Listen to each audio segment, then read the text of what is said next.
शराब पीनी चाहिए। आज का दिन बड़ा खाली खाली सा है। शराब पीनी चाहिए। दरअसल आप शराब को नहीं, शराब आपको पीने के बहाने ढूंढती है। और कब आप ओकेजनल ड्रिंकर से शराबी हो जाते हैं पता ही नहीं चलता। पता तो तब चलता है जब मोहल्ले दफ्तर में लोग शराबी या पियक्कड़ जैसे नामों से आपको बुलाने लग जाते हैं। तब तक बहुत देर हो चुकी होती है। पर आयुर्वेदा सप्तऋषि नो नशा के साथ आप अपनी खोई हुई इज्जत, अपने खोए हुए नाम को वापस पा सकते हैं। नो नशा पर टीवी, टेली शॉपिंग और आयुर्वेदा सप्तऋषि को पूरा भरोसा है। ये आपको 100% फायदा देगा।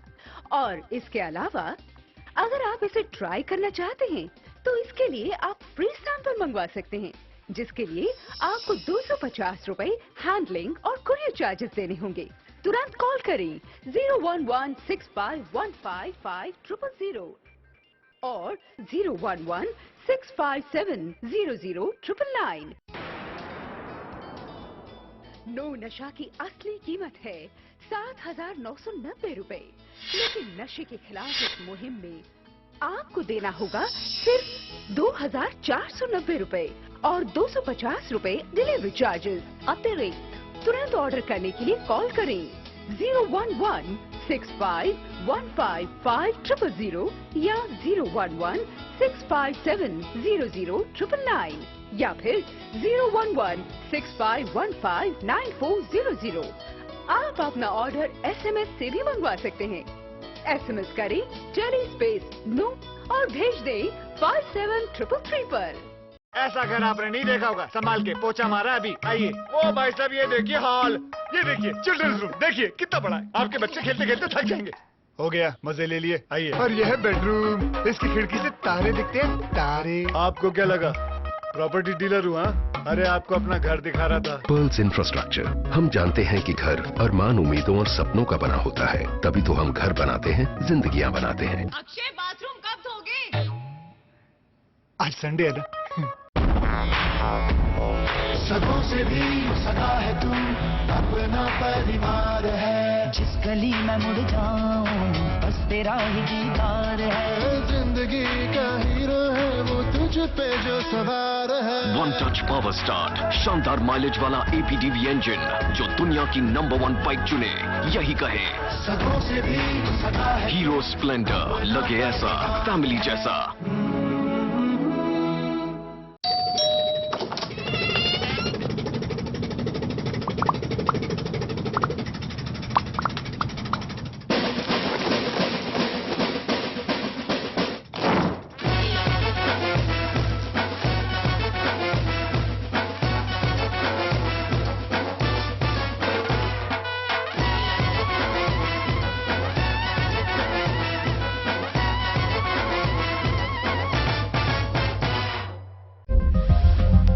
बालों की समस्या से क्यों हो परेशान? बच्चा खाए या जवान, सबका इलाज होगा एक समान। सिर दर्द और कब्ज होंगे 3 दिन में छूमंतर। न जादू न टोना, है केवल आयुर्वेदिक तंत्र। नाड़ी वैद्य हूं मैं, आयुर्वेद का कमाल देखना। ला इलाज हो कोई भी बीमारी, जड़ से होगा उसका इलाज देखना। कमजोरों के लिए बना दिया है ऐसा रसायन, खाकर उसको जीवन का आनंद देखना। देखिए कायाकल्प नाड़ी वैद्य सत्य प्रकाश आर्या के साथ रोजाना दोपहर 3 बजे सिर्फ चैनल 1 न्यूज पर। सगों से भी सगा है तू, अपना परिवार है। आज और कल दोनों हमने तेरे साथ देखे हैं। तू चले जब साथ तो खुशी के ठिकाने मिलते हैं। वन टच पावर स्टार्ट, शानदार माइलेज वाला APDV इंजन जो दुनिया की नंबर 1 बाइक चुने, यही कहे सगों से भी सगा है। हीरो स्प्लेंडर, लगे ऐसा फैमिली जैसा।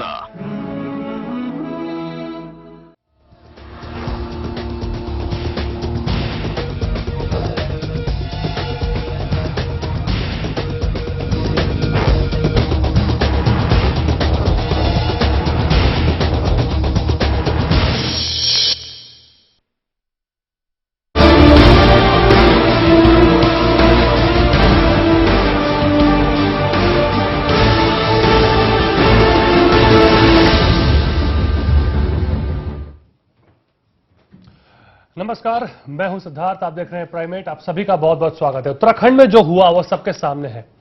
शायद ही किसी ने सोचा होगा कि देवभूमि इस तरह खंड खंड हो जाएगी।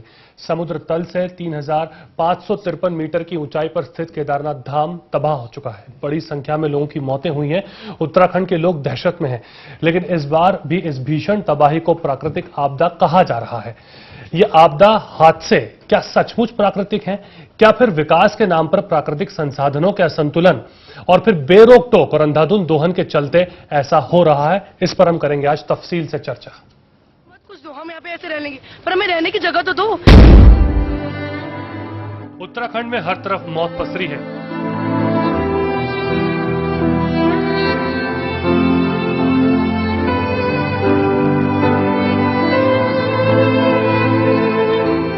जीवन इस प्रलय की गोद में फंसा है।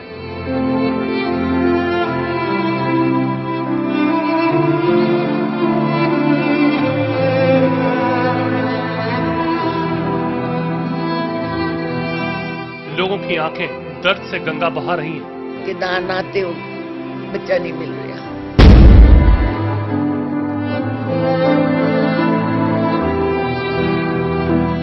लोग दहशत में हैं। प्राकृतिक आपदा के संकेत पहले ही मिल चुके थे, पर किसी ने कुछ नहीं किया। पहली गलती, चेतावनी को हल्के में लेना। मौसम विभाग ने आपदा के 2 दिन पहले ही चेतावनी जारी की। इस पर चेतावनी को सबसे हल्के में लिया गया, जिसकी वजह से तबाही की तस्वीर और भयानक हो गई। राज्य सरकार ने न तो लोगों को सुरक्षित स्थान पर पहुंचाने का काम किया, न ही पर्यटक स्थल पर जाने से रोक लगाई। दूसरी गलती, कार्य में देरी। बादल फटते रहे, भूस्खलन होता रहा, लोग मरते रहे, लेकिन सरकार मौसम साफ होने का इंतजार करती रही। 2 दिन बाद सरकार को होश आया और हेलीकॉप्टर के जरिए बचाव और राहत कार्य का आगाज किया गया।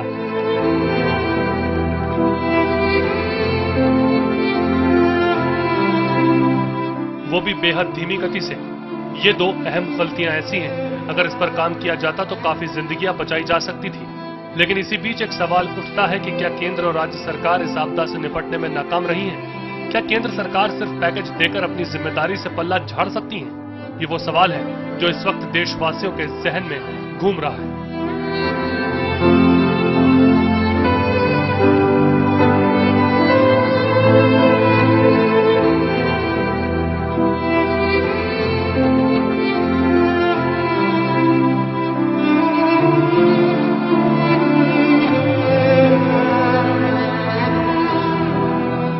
इसी बीच एक सवाल और भी है, क्या ये आपदाएं सचमुच प्राकृतिक हैं? उत्तराखंड में विकास का जो मॉडल चल रहा है, विकास और आर्थिक तरक्की के नाम पर मुनाफा कमाने की लूट है। जल, जंगल, भू संपदा का जमकर दोहन हो रहा है। नदियों के किनारे बहुमंजिला इमारतें, होटल, लॉज, रिसोर्ट बनाए जा रहे हैं। पर्यटन विकास के नाम पर पहाड़ों को खोखला किया जा रहा है।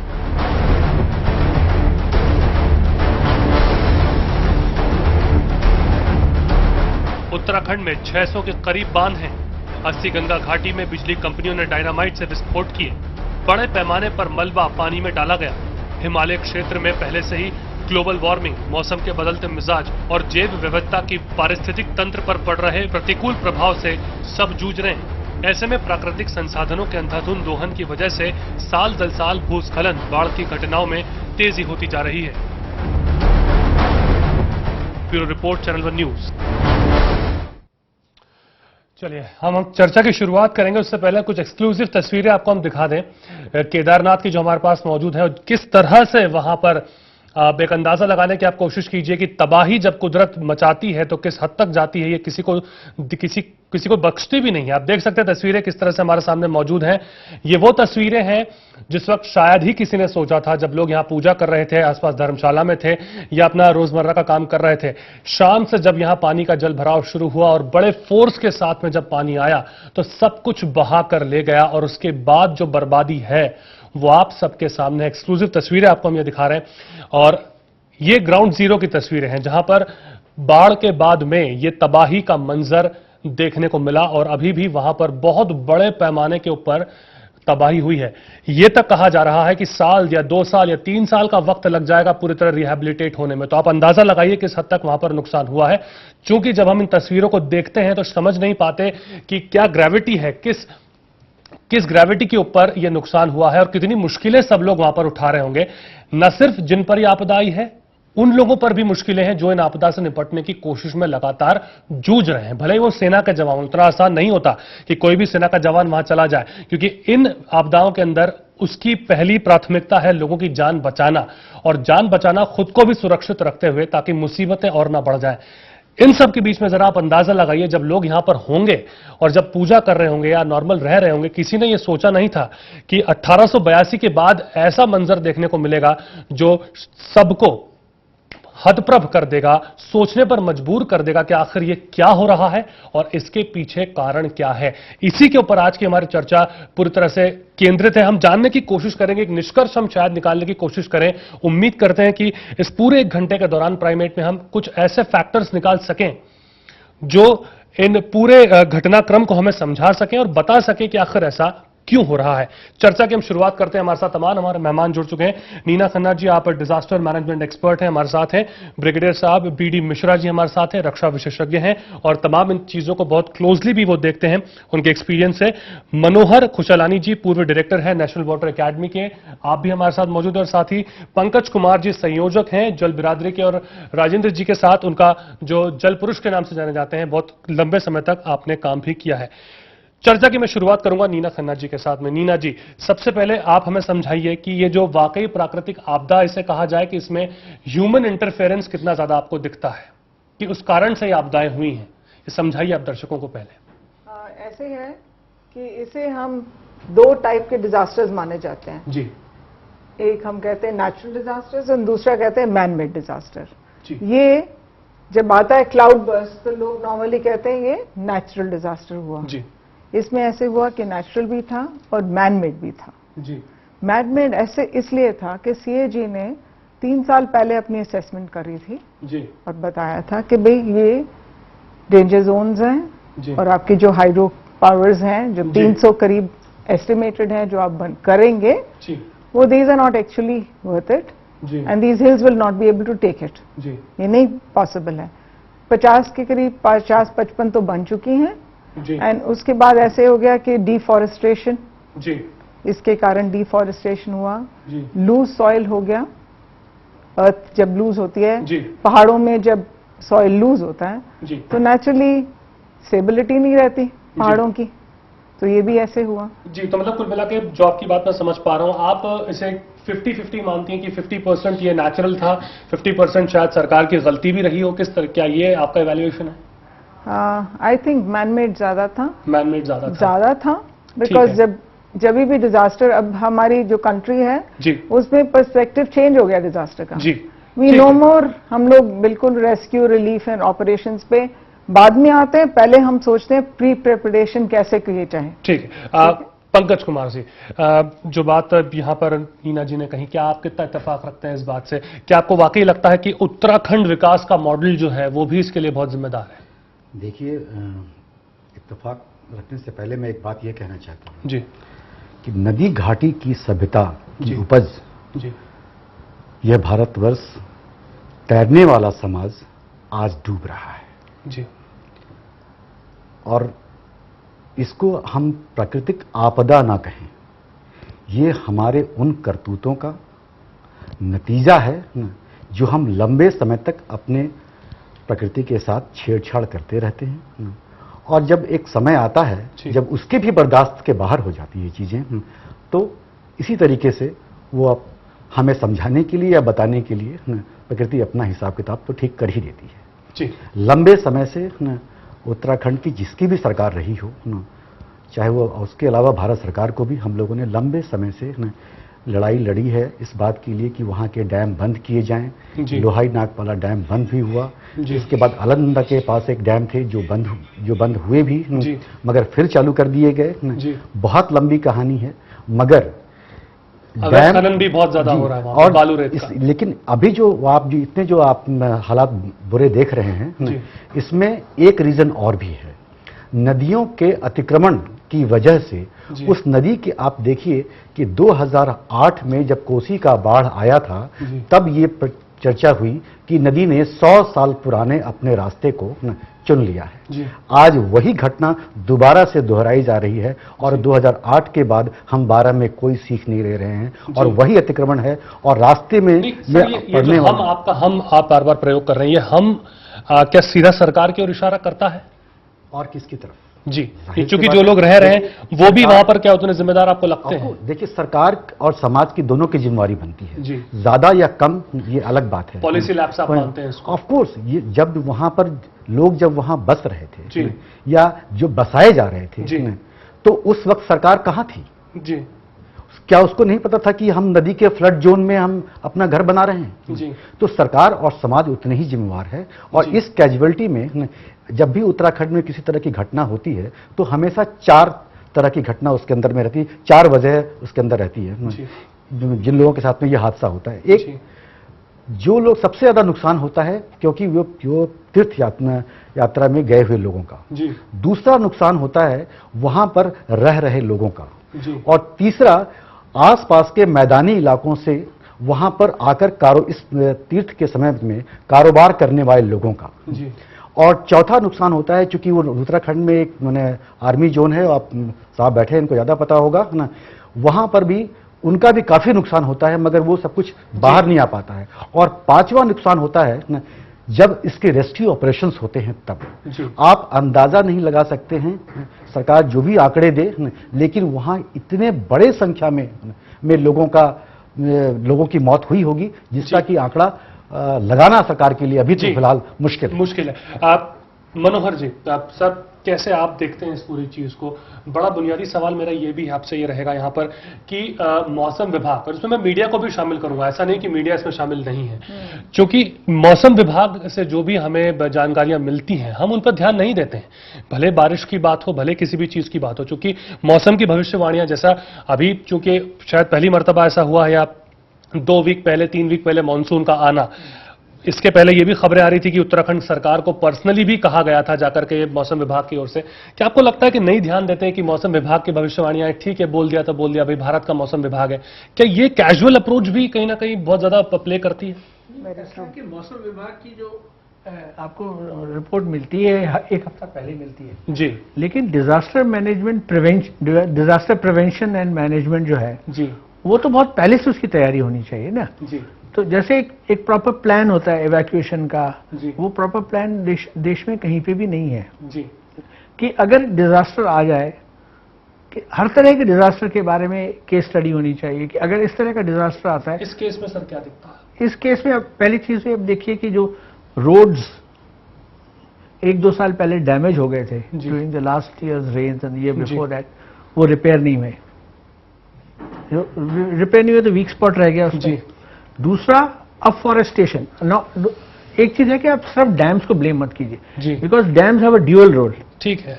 एक तो उसमें वो फ्लड प्रिवेंशन का भी काम करता है, because it is like a battery which stores the water और उसके आगे फिर आगे स्टोर होता है। तो डैम्स का अगर प्रॉपरली डिजाइंड है, अगर उसमें प्रॉपर एलिमेंट्स हैं उसमें वाटर स्टोरेज के, फ्लड कंट्रोल के, तो dams can also serve a positive purpose. Sir, क्या ये माना जाए कि उत्तराखंड में विकास और आर्थिक तरक्की के नाम पर ये जो बात है कि आर्थिक तरक्की का नाम दिया जाता है, मुनाफा कमाने की भी लूट मची है? बिल्कुल।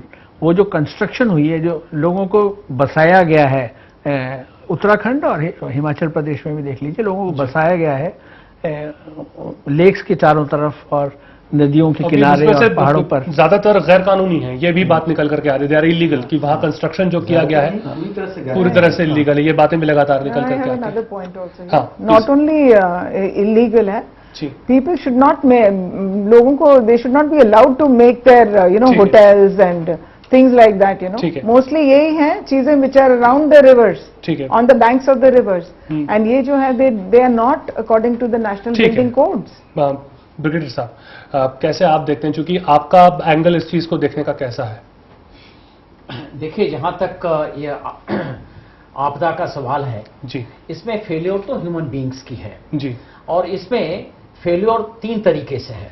पहला, जहां पर ये फ्लड प्रोन है, जहां पर लैंडस्लाइड प्रोन जगहें हैं जी, उसका एक प्रॉपर यूटिलाइजेशन का एक सिस्टम होना चाहिए, जिससे कि जहां पर होटल बन रहे हैं, जहां पर बस्तियां बन रही हैं, जहां पर धर्म स्थान है और वैलीज में हैं, और जहां पर डायरेक्ट फ्लडिंग का या हेवी रेनफॉल के वजह से जहां पर खतरा हो, वहां पर एक सिस्टम होना चाहिए, गवर्नमेंट का कंट्रोल होना चाहिए, और समाज के लोगों का भी ये एक सूझबूझ होनी चाहिए कि यहां पर खतरा आ सकता है। तो पहली तो गलती वहां पर होती है, समाज की गलती होती है, सरकार की लापरवाही होती है, सरकार का कंट्रोल कम होता है, और लोग उससे अतिक्रमण करके खुद अपने को खतरे में डालते हैं। दूसरा, टूरिज्म डेवलपमेंट के नाम पर तमाम ऐसी कार्रवाइयां हो रही हैं जिसके वजह से ये आपदा आने के और जो इनकी उम्मीदें हैं या इनकी पॉसिबिलिटी है वो ज्यादा बढ़ जाती है। और तीसरा, जब इन जगहों पर ऐसी आपदा आती है तो उसके लिए जो ड्रिल होना चाहिए, जो बचाव कार्य होने चाहिए, वो वार फुटिंग पे होना चाहिए। गवर्नमेंट को वेट नहीं करना चाहिए। गवर्नमेंट को सिविल पावर, सिविल एड होती है आर्मी से, आर्म फोर्सेस से, वो इमीडिएट रिक्विजिशन करनी चाहिए, और उनको इसके आने के पहले तमाम एक्सरसाइजेस होनी चाहिए, 1 साल पहले, 6 महीने पहले, और हमेशा एक रेगुलर ऐसी जगहों पर प्रोविजन है, सरकारी प्रोविजन है कि इसमें एक डिजास्टर रिलीफ के जो ड्रिल्स हैं वो किए जाए। चलिए, तो ये सब चीजें कुल मिलाकर इग्नोर की जाती है। यानी इच्छा शक्ति की भी यहां पर एक बात आ जाती है, यानी और जब आग लगती है तभी कुआं खोदने जाने का जो एटीट्यूड है, जो रवैया है, वो हमें बार बार नजर आता है। आप ठीक है, छोटा सा ब्रेक यहां पर हम लेंगे। ब्रेक के बाद जब हम लौटेंगे तो और पहलुओं को हम छानने की कोशिश करेंगे, जानने की कोशिश करेंगे जो बांध बनते हैं, जो अवैध खनन हो रहे हैं, ये सब चीजें भी तो हो रही हैं, इससे प्रकृति से कितना छेड़छाड़ हो रहा है और इसका क्या खामियाजा किस हद तक हम भुगत रहे हैं और भुगत सकते हैं। छोटा सा ब्रेक।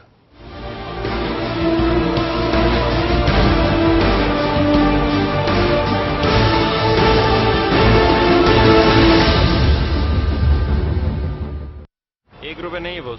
₹1 नहीं है मतलब? अरे मतलब छुट्टा नहीं है। नहीं है तो आप लेके आओ, जाओ। छोड़ ना, ₹1 में क्या कर लेगा तू? पिगी बैंक में डालूंगा। तुझे क्या प्रॉब्लम है? मेरे को मेरा ₹1 चाहिए। अच्छा 1 मिनट। करीना पसंद है बॉस। क्या? ये देखो। क्या है ये? वीडियो है ₹1 में। देखो देखो, पूरा देखो। देखो वीडियोस ₹1 में। 52010 पे कॉल करो, क्लिक करो, चूज करो, एंजॉय करो। ₹1 में फुल मस्ती। सेवा कर असेसिंग खास आपके लिए पेश है स्वैच्छिक अनुपालन प्रोत्साहन स्कीम 2013। ब्याज, जुर्माना और अन्य कार्यवाहियों से छूट। अपने बकाया देय सेवा कर की सही घोषणा करें और इसका आधा भुगतान 31 दिसंबर 2013 से पहले करें और बाकी का 30 जून 2014 तक। सीमा शुल्क एवं केंद्रीय उत्पाद शुल्क।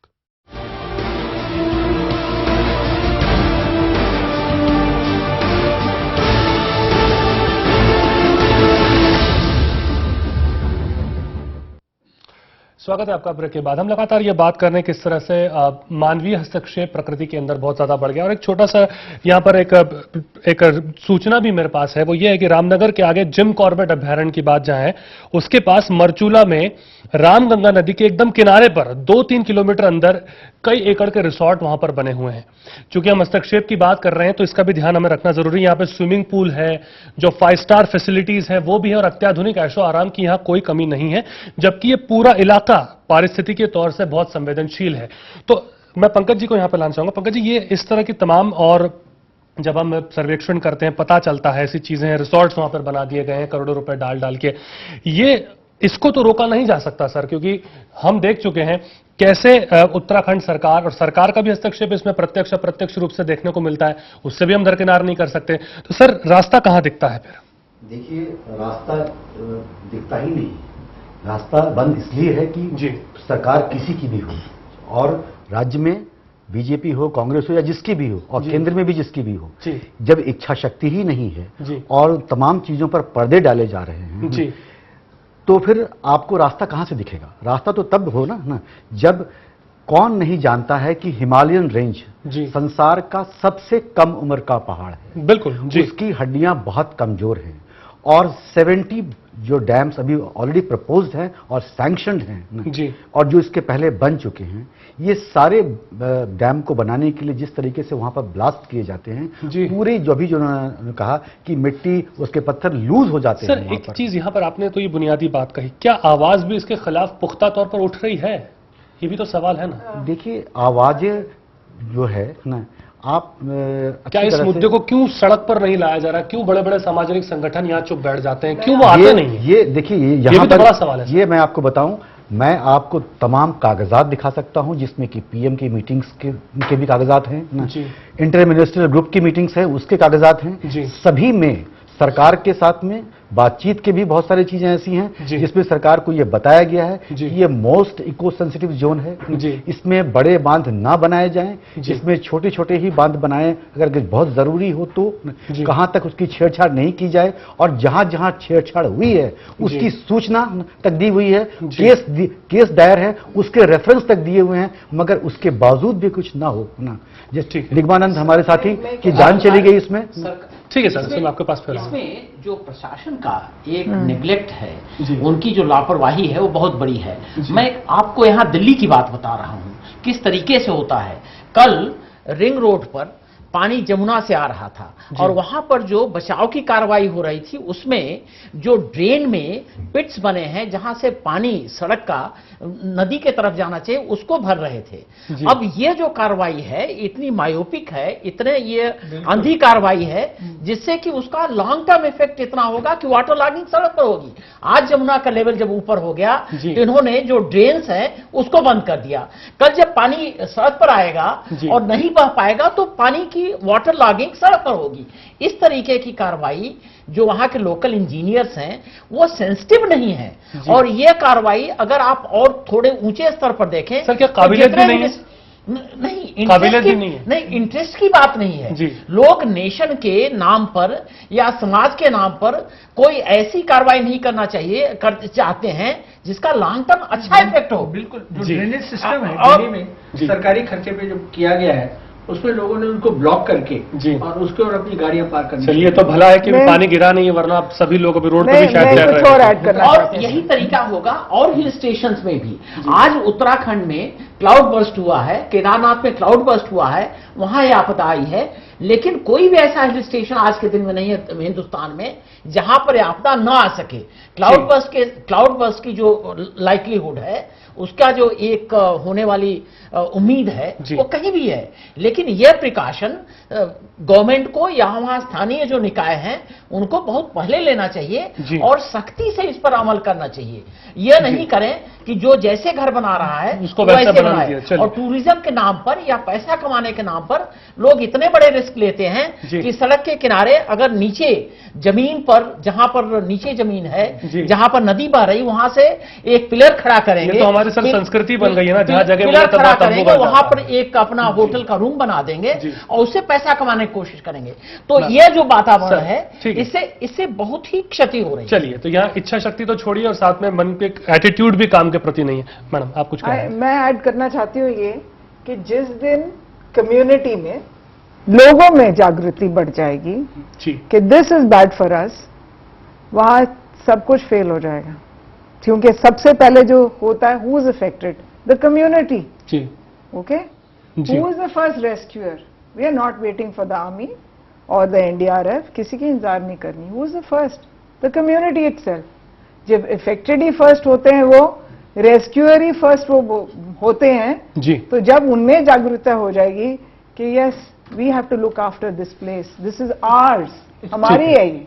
इसको अच्छा, ये भावना भी पैदा होना बहुत जरूरी है। This is very very important. कहना चाहूंगा जी, सॉरी प्लीज, कि जो सबसे बड़ी जो लैंडस्लाइड्स की उसकी कॉज है that is deforestation. Okay, why don't we, हम अपनी वो मेथड्स क्यों नहीं बदल देते? हम क्यों लकड़ी का फर्नीचर लेते हैं? क्यों लकड़ी के दरवाजे बनवाते हैं? प्लास्टिक के बैग्स तो बेशक खराब है, लेकिन प्लास्टिक का फर्नीचर से रखने में कोई नुकसान नहीं है।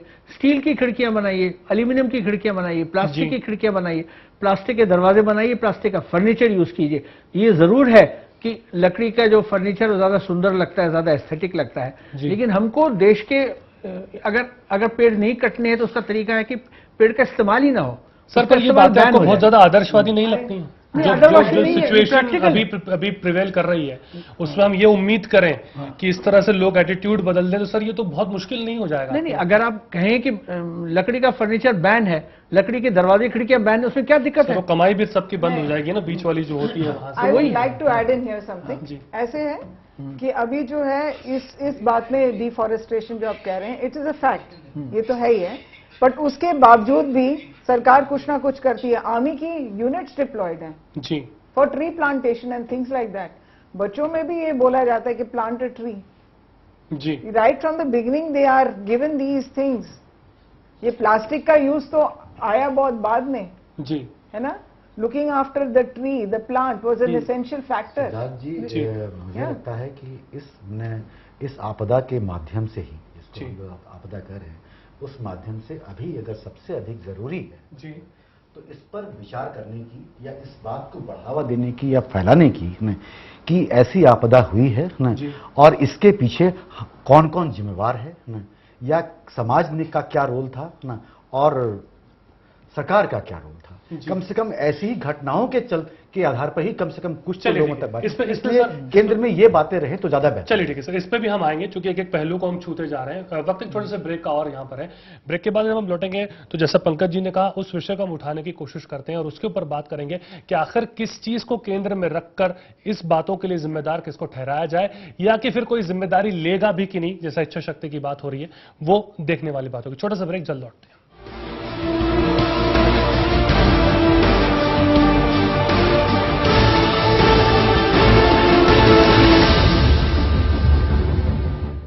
आपने नहीं देखा होगा, संभाल के पोछा मारा अभी। आइए, ओ भाई साहब ये देखिए हॉल, ये देखिए चिल्ड्रंस रूम, देखिए कितना बड़ा है। आपके बच्चे खेलते खेलते थक जाएंगे। हो गया, मजे ले लिए। आइए। और यह है बेडरूम, इसकी खिड़की से तारे दिखते हैं, तारे। आपको क्या लगा प्रॉपर्टी डीलर हुआ? अरे आपको अपना घर दिखा रहा था। Pearls infrastructure. हम जानते हैं कि घर अरमान, उम्मीदों और सपनों का बना होता है, तभी तो हम घर बनाते हैं, जिंदगियां बनाते हैं। अक्षय बाथरूम कब धोगे? आज संडे है ना। सगों से भी सगा है तू, अपना परिवार है। आज और कल दोनों हमने तेरे साथ देखे हैं। तू चले जब साथ तो खुशी के ठिकाने मिलते हैं। वन टच पावर स्टार्ट, शानदार माइलेज वाला APDV इंजन, जो दुनिया की नंबर 1 बाइक चुने, यही कहे सगों से भी सगा है। हीरो स्प्लेंडर, लगे ऐसा फैमिली जैसा।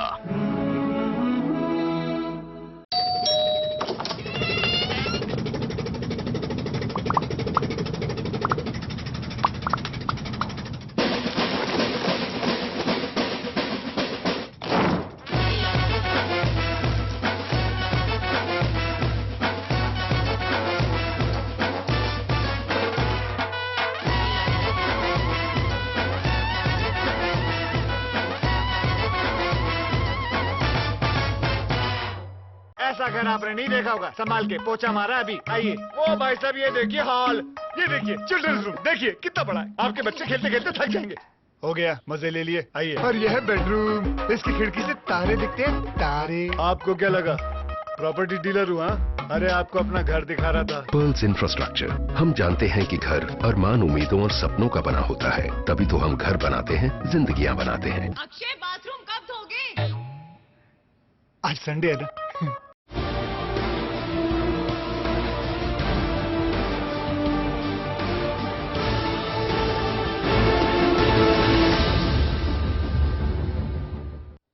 स्वागत है आपका ब्रेक के बाद। चर्चा को हम यहाँ आगे बढ़ाते हैं और एक बहुत अहम बात जो लगातार उठती जा रही है वो ये है कि चूंकि जो होना था वो हो चुका है, और जो हुआ है वो ऐसा नहीं कि किसी को पता नहीं था, क्योंकि आपदाएं आती रहती है पर आप प्रिडिक्ट नहीं कर सकते।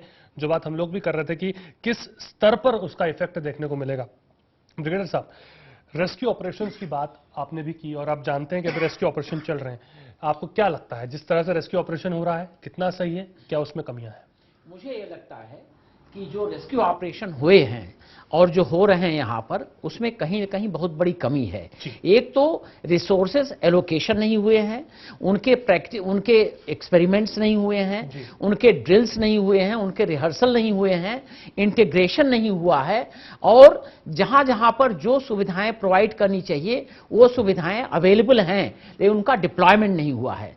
मैं ये सोचता हूँ कि यहाँ पर रेस्क्यू वर्क ज्यादा इंपॉर्टेंट है क्योंकि प्रकृति की जो आपदा है उसको आप प्रिडिक्ट इतना एक्यूरेटली नहीं कर सकते हैं, न उसको कंटेन कर सकते हैं और न तो उसको आप ये सोच सकते हैं कि अब ये खत्म हो जाएगी। यहाँ पर उत्तराखंड में लोग ये इंतजार करते रहे कि थोड़ी बारिश कम हो, थोड़ा यहाँ पर स्टेबलाइज हो जाए सिचुएशन, तब हम डिप्लॉय करें। तो ये चीजें हमेशा एक डिफिकल्टी को बढ़ाती है। ऐसा ये क्या कारण है? ये मेरे ख्याल से तजुर्बे की कमी है, इच्छा शक्ति की कमी है और इसमें एंटीसिपेशन की कमी, शायद प्रोएक्टिवनेस एंटीसिपेशन की कमी है और इसमें एक पैसिव अप्रोच ज्यादा है कि शायद जो चीजें हैं उनको यूटिलाइज करो, धीरे धीरे ठीक कर सकते हैं। यहां पर वार फुटिंग पर यह सब काम होना चाहिए जिसमें एक लैक्सिटी लगती है। एनडीआरएफ पे लगातार मैम आप बात करना चाह रहे थे, क्या विचार है आपका? या ऐसे है कि अनफॉर्चुनेटली कहते हैं ना, अनफॉर्चुनेट दिस इज ये ऐसा टाइम है जब लोग 4 धाम की यात्रा के लिए गए वहां, ठीक है।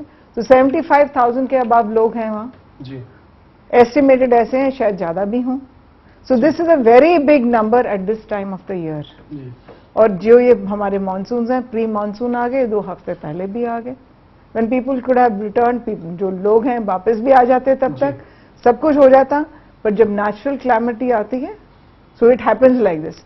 Now here again I want to say कि जो हिल्स हैं, जैसे JNK में जब हुई थी डिजास्टर, उसे हिली टेरेन में वाकई बहुत मुश्किल होता है रेस्क्यू ऑपरेशंस करना, क्योंकि not only the water they are frightening, fortunately winters नहीं है, सिवियर विंटर्स नहीं है अभी। अगर ये टाइम सिवियर विंटर्स का होता, it would have been still more frightening. So अभी ऐसे है कि NDRF टीम जो है हमारी वर्ल्ड में, सारी दुनिया में, वी आर वेरी फॉर्चुनेट। जो हमारी डिजास्टर मैनेजमेंट अथॉरिटी बनी, काफी लेट बनी हमारी कंट्री में, बट जो हमारी NDRF टीम है is the only one in the world. Responsibility match कर पा रही है? It is this thing. अगर आप देखें उनकी एक्सरसाइजेज एंड द वे जो उनकी मैन पावर है, there are 15 battalions of the NDRF, and जिस तरीके से वो अपने रेस्क्यूज करते हैं, इट इज अमेजिंग कि एक आदमी is even trained in trauma management and even in child birth. It is very very surprising कि इतनी बढ़िया ट्रेनिंग है हमारी कंट्री में। एंड आर्मी थोड़ी कम पड़ जाती है या इसको बढ़ाने की जरूरत है बुनियादी स्तर पर, अगर हम समझें इसको? Yes, in such a big disaster definitely, not only वो but the army also. First responder of course state होती है, कम्युनिटी होती है, बट जब नहीं कंट्रोल में होता है, then the army comes in, the ITDP comes in, the police comes in. ठीक है, तो ये सारों का कोऑर्डिनेटेड एफर्ट है। तैयारी करनी होगी अगर हम इससे निपटना चाहते हैं तो। सर आपके पास एक बार आऊंगा, सर आपके पास मैं फिर लौटूंगा। चाहूंगा कि ये तो ठीक है, ये एक बार डिजास्टर आ गया, उसके लिए एक प्रॉपर प्लानिंग होनी चाहिए, वो नहीं हुई। जी। दूसरा, ओवरऑल नेशनल वाटर रिसोर्सेज का किस तरह से मैनेजमेंट किया जाए। Why should people be allowed to build on the hills and mountains? Poona में पहले पहाड़ों के ऊपर जो हिली एरियाज है उसमें कंस्ट्रक्शन अलाउड नहीं थी, अब वहां पे कॉलोनीज बसनी शुरू हो गई। पूरे देश में क्या हो रहा है कि पहाड़ों को लूटा जा रहा है और वहां पे रेजिडेंट्स को स्टैब्लिश किया जा रहा है। पहले जैसे कश्मीर में बाहर से लोग आके नहीं सेटल हो सकते जी, तो जो भी पहाड़ी इलाके हैं वहां पे बहुत जरूरी है कि पहाड़ जो है वहीं से वही स्रोत है नदियों का, वही स्रोत है बिजली का। तो वहां पे जो डेवलपमेंट है, it should not B at the cost of the environment. ठीक है, कुछ बैन होना चाहिए, बैन होना चाहिए। ये बात हम कर रहे थे कि 550 से 600 के करीब बांध बनने हैं उत्तराखंड में। अभी पंकज जी मैं आपको इस चर्चा में फिर लाऊंगा। इनमें से करीब 1500 किलोमीटर की सुरंगें निकलेंगी। ये सुरंगें 27 से 28 किलोमीटर लंबी हैं और इन सुरंगों का आकार दिल्ली के मेट्रो टनलों से भी बड़ा है। तो इससे आप अंदाजा लगाइए, और इसमें से जो पानी रिसेगा वो पहाड़ों के अंदर धीरे धीरे समाएगा, जिससे पहाड़ भी कमजोर होंगे और लैंडस्लाइड और आकस्मिक बाढ़ के खतरे इससे कई गुना बढ़ेंगे। पंकज जी, ये आप लगातार एक लड़ाई लड़ रहे हैं और ये लड़ाई जो है अभी एक अनवरत चलती नजर आती है। ये लड़ाई कहां तक पहुंची है? क्या उत्तराखंड के अंदर आपको लगता है इस आपदा के बाद कुछ सीख मिलेगी या आपके काम को और तवज्जो दी जाएगी? देखिए, इस लड़ाई में सबसे बड़ी जीत हम लोगों की तब हुई थी जब लोहारी नागपाला का NTPC पावर प्रोजेक्ट बंद हुआ था जी, जिसमें कि 11 किलोमीटर के टनल से गंगा को मोड़ा जा रहा था जी। लेकिन उसके बाद शायद उस हार से सरकार, राज्य की और केंद्र की जी, दोनों ने कुछ ऐसी सबक ली है जी, कि उसके बाद से फिर हम लोगों की बातों पर सुन जरूर रही है, मीटिंग्स पर मीटिंग्स हो रहे हैं ना, लेकिन उसको अब हम लोगों को दोबारा जीतने का मौका शायद वो नहीं देना चाहती है। सुप्रीम कोर्ट तक के ऑर्डर भी हो गए जी, श्रीनगर के डैम को लेकर के। जी, हम लोगों ने उनको रिपोर्ट ला कर दी कि देखिए यहाँ पर ऑर्डर, स्टे ऑर्डर के बाद भी काम हो रहा है। कैग की रिपोर्ट को भी सरकार नहीं सर ले रही ना, हम पर तो बिल्कुल संजीदगी से कहा रहे। 3 डैम के बाद में समझौता भी हुआ ना, जिसमें कि श्री प्रकाश जायसवाल, नारायण स्वामी, सभी लोगों के सिग्नेचर है मेरे जी, जिसमें कि इस पर अभी काम नहीं होगा ना, उसके बावजूद भी उस पर भी काम हो रहा है। और ये जो सारे जो आप टनल्स कह रहे हैं, देखिए जब पानी टनल के माध्यम से जाएगा जी, तो गंगा में की खासियत क्या है, पत्थरों से टकराने से जो उसका ऑक्सीडेशन होता है जी, उससे न वो पानी का जीवन है एक तरह से, बायोडाइवर्सिटी और बाकी सब चीजें तो है ही। जब आप किसी चीज को प्लास्टिक की या किसी कंक्रीट के पाइपलाइन से आप उसको निकाल कर उतनी देर तक उस ऑक्सीडेशन से रोककर, उसको सन के कांटेक्ट से रोककर जब उसको पानी को बाहर निकालते हैं ना, तो एक तरह से उसका जीवन मार चुके हुए होते हैं जी। उसकी जो खूबी है उसको आधे ये वैसा ही जैसे आप किसी के शरीर के अंग की सर्जरी आप कर दीजिए, वो नेचुरलिटी फिर रहती नहीं है उस अंग के अंदर। जी, तो ऐसा है कि ये जो सारे डैम्स अगर बन जाएं या जो उसमें सारे क्या उसमें से आधे बन जाएं जी ना, अभी 70 जो सैंक्शनड हैं, अगर वो सिर्फ ही बन जाएं तो आप ये जो हालत अभी उत्तराखंड की देख रहे हैं, इसकी चौगुना हालत आप खराब देखेंगे। I'd like to add in something. Please. ऐसे है कि ये इलेक्ट्रिसिटी भी जनरेट करते हैं जी, so which is a very important resource ji, so that is why mostly people are making these with the fast flow of water. Siddharth जी, एक कानूनी खिलवाड़ दिखाता हूं आपको। हाइड्रो पावर प्रोजेक्ट जब सैंक्शन होता है जी, तो उसमें 2-3 कैटेगरीज हैं, ठीक है, स्मॉल, मीडियम और बिग। 100 मेगावाट से नीचे यानी कि अप टू 99 मेगावाट की जो पावर प्रोजेक्ट होते हैं उसको स्मॉल में गिनती होता है जी। अब यहां पर 2 खेल देखिए, और किसका है और क्या है खुद समझिए। एक आदमी को 300 मेगावाट देने के बजाय जी, आपने उसको 99 के 99 के 3 प्रोजेक्ट उसको दे दिए, ठीक है, उसका 300 हो गया। एक जी, सरकार जब ऐसे बड़े कॉन्ट्रैक्ट्स को जब देती है तो उसका बैकग्राउंड देखती है कि उसका क्या इंजीनियरिंग बैकग्राउंड है जी। आप उत्तराखंड में गंजी बनाने वाली, साइकिल बनाने वाली, अंडरवियर बनाने वाली निटवेयर कंपनीज को ये डैम दिए गए हैं, आप उनका तो यहाँ भी घोटाला आपको नजर आता है। घोटाला ही घोटाला है। ये बात आप कर रहे थे कि टिहरी बांध बहुत इंपॉर्टेंट है, 2400 मेगावाट बिजली बनाने की इसमें से बात की गई थी, पर जो लगातार एक जो प्रक्रिया होता है कि जैसे हिमालय क्षेत्र में बांधों के जलाशयों में गाद भरती है, उसके बाद से इसका सिर्फ 300 से 400 मेगावाट ही इसमें से प्रोडक्शन अभी इलेक्ट्रिसिटी का हो रहा है। तो जो लक्ष्य भी तय किए जा रहे हैं वो भी मानक तक नहीं पहुंच रहे हैं, जो जिस काम के लिए उस चीज को लिया जा रहा है वो भी मानक तक नहीं पहुंच रहा है, और जो उसके ऊपर जो हो रहा है गैर कानूनी वो अलग है।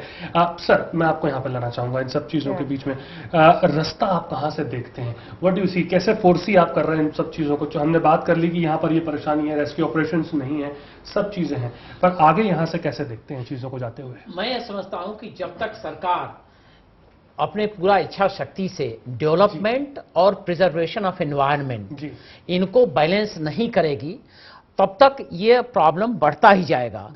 क्योंकि अगर नेचर से हम इंटरफियर करते हैं और उसको हम एक्सप्लॉइट करना चाहते हैं, एक्सप्लॉइट करते हैं, तो एक लिमिट होनी चाहिए।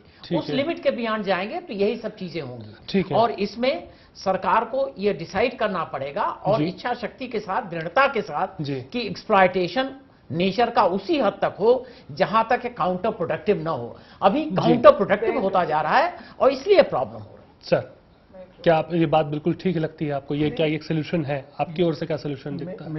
मैं ये कहना चाहूंगा कि अगर आप देखिए सोर्सेज ऑफ एनर्जी क्या है जी, जो क्लीन सोर्सेज ऑफ एनर्जी है, वन इज हाइड्रो जी, and one is solar and one is wind जी। बाकी थर्मल पावर स्टेशंस में जो निकलता है उसमें से जो फ्लाई ऐश निकलता है that is very dangerous. Nuclear power stations के अपने वो हैं। तो once we know that these are the clean sources of energy, जो पंकज जी ने कहा कि जो साइकिल बनाने वाले को और इस तरह के लोगों को मिल रहा है कॉन्ट्रैक्ट, वो गलत है।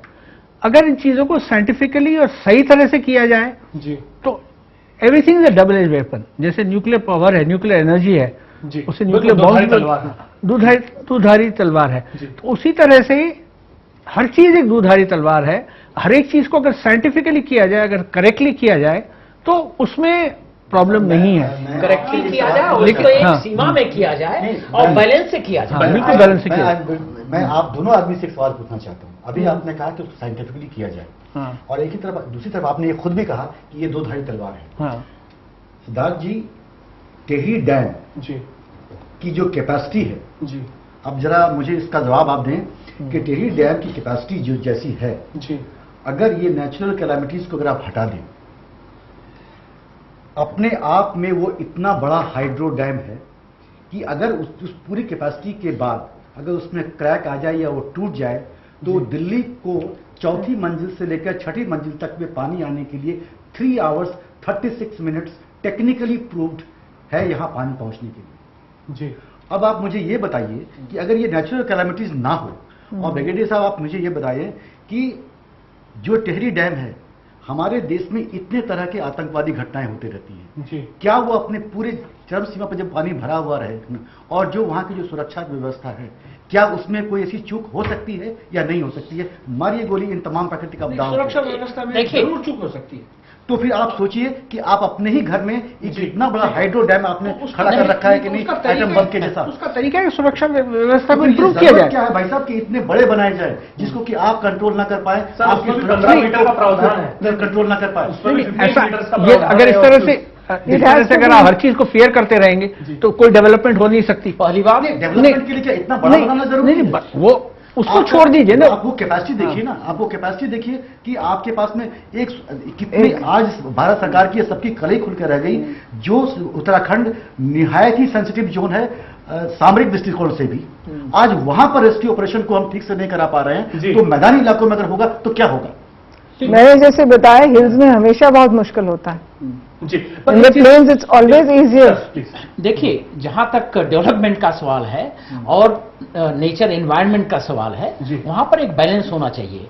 हमको कहीं ना कहीं स्टेप्स वो लेने पड़ेंगे जिससे समाज का उत्थान हो, लेकिन वो स्टेप्स ऐसे न हो कि काउंटर प्रोडक्टिव हो जाए। ये बात मैं मेंटेन कर रहा हूं। जहां तक डैम्स का सवाल है, वहां तक डैम्स की कैपेसिटी अलग अलग है। जैसे भाखड़ा नांगल है, अगर भाखड़ा नांगल टूट जाएगा तो शायद फ्लड बहुत दूर तक आ जाएगा और बहुत तबाही होगी। लेकिन इसका एक बैलेंस है, इसकी एक सिक्योरिटी सिस्टम है, और ये सब कैलकुलेटेड चीजें हैं। वैसे तो बहुत डेवलप्ड नेशंस में भी, जैसे जापान है, वहां पर भी आपदा आ सकती है, लेकिन ह्यूमन बिहेवियर में और ह्यूमन फ्यूचर के लिए ये चीजें बैलेंस करनी पड़ती है। तो बैलेंस की आवश्यकता एक दृढ़ता से और इच्छा शक्ति से सरकार को करना है। जापान में दे से earthquake और this thing disaster happens रोज होता है, almost every day.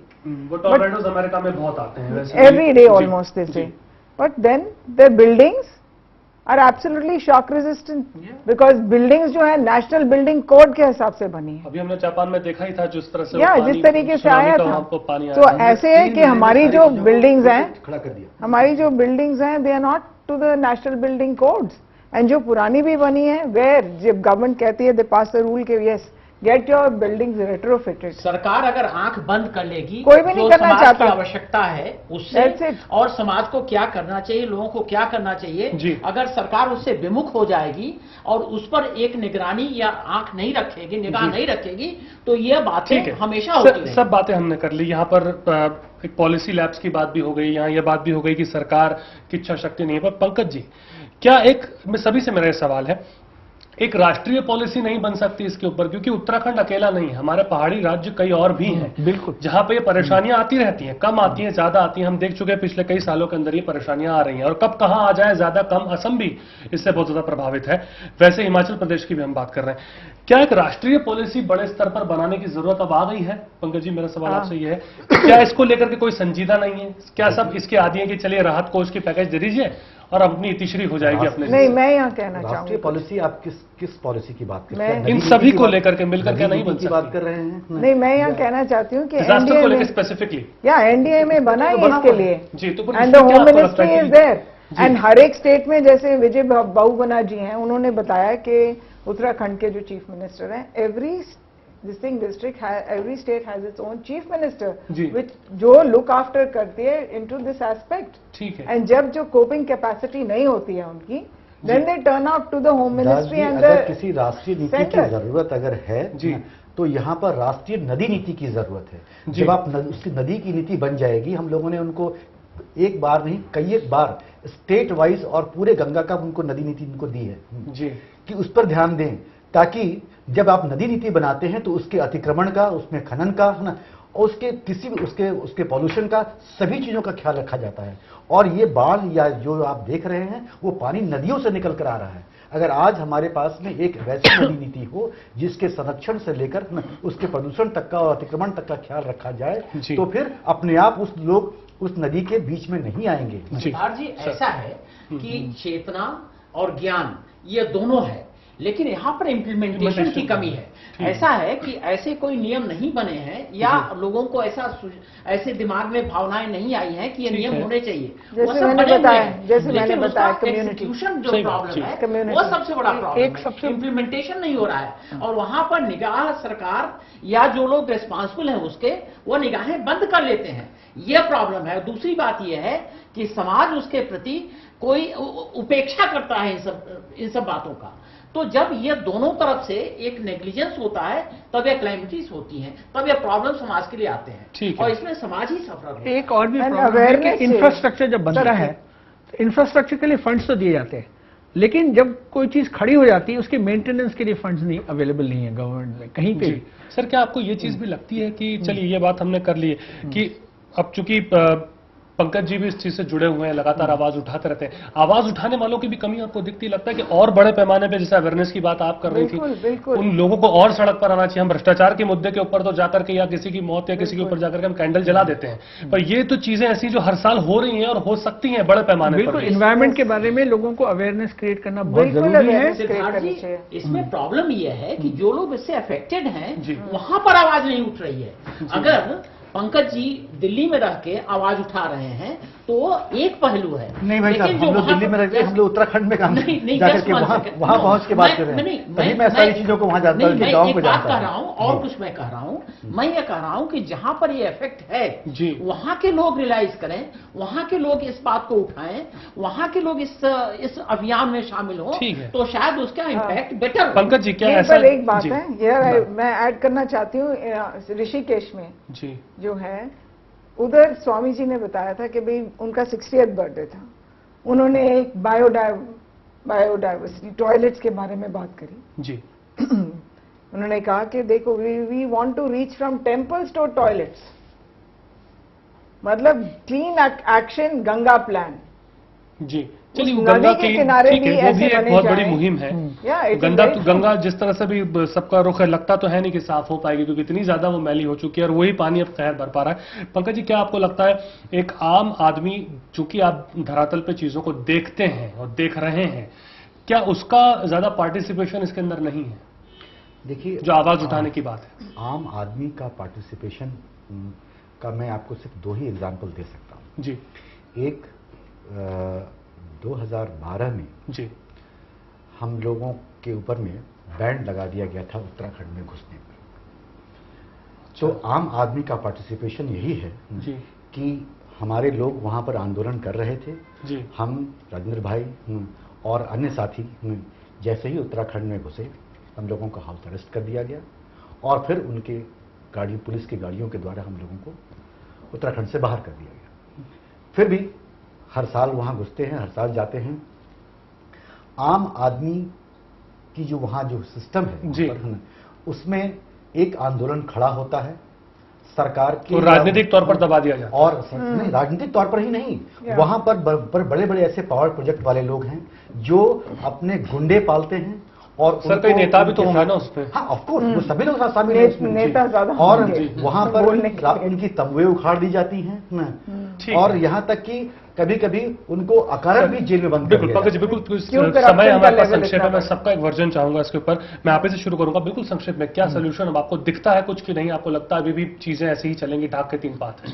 Pankaj ji, देखिए, मैं इतना नाउमीद तो नहीं हूँ जी, क्योंकि आखिर ये डेमोक्रेसी है और जनता की सरकार तो बंदे की बनेगी, लेकिन अभी जो हालत है ना जी, इसमें उम्मीद की किरण बहुत थोड़ी दिखाई दे रही है, क्योंकि इससे अच्छा मौका नहीं। मैं सिर्फ एक बात इतना कहना चाहता हूं, इससे अच्छा मौका नहीं होता कि आज केंद्र में और राज्य में दोनों में एक ही पार्टी की सरकार है, मिलजुल कर एक बड़ा काम वहां कर सकती थी, जो अभी चुक रही। मैम कैसे आप कंक्लूड करेंगे बिल्कुल शॉर्ट में? देखिए, जैसे सुनामी के बाद अवेयरनेस आई है जी, है ना, उन चीफ मिनिस्टर ने कहा ये एक तरह की सुनामी है हमारे लिए। जी, आई एम श्योर अवेयरनेस जरूर जागेगी विद पीपल। ठीक है, एंड लोग करना चाहेंगे, आना चाहेंगे आगे। ठीक है सर, मैं समझता हूं कि इसमें रीजनल लीडरशिप जो है उसको आगे आना चाहिए, उनको रियलाइज करना चाहिए कि कहां कहां पर यह समस्याएं खड़ी हो सकती हैं और उसके लिए काम करना चाहिए। इसमें सरकार और समाज ये दोनों का एक